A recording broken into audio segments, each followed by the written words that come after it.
白宫国安顾问苏利文上周末和中国外长王毅在曼谷会谈12小时，双方针对两岸议题有深入、直接、坦率的对话。苏利文表示，台湾选举没有发生重大两岸事件，是美中台三方的努力。Just a few weeks ago, Taiwan held historic elections without any major cross-strait incident, in part because all sides, Washington, Beijing, and Taipei, worked to reduce miscommunication and misperception about their respective intentions. That is an outcome that few may have foreseen in August of 2022, when most expected the cross-strait situation to grow more tense, not less.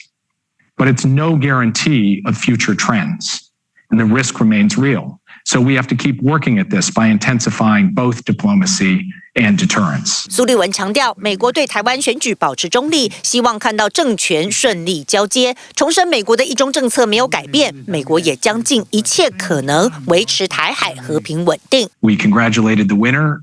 We congratulated Tsai Ing-wen on, an effective democratic election, and now.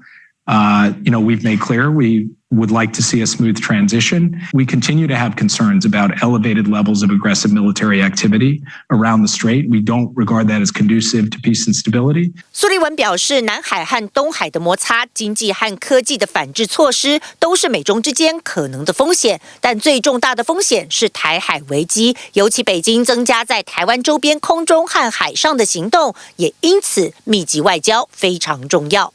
TVBS 新闻倪家辉，美国华府报道。想看最完整的新闻内容，记得下载 TVBS 新闻网 APP。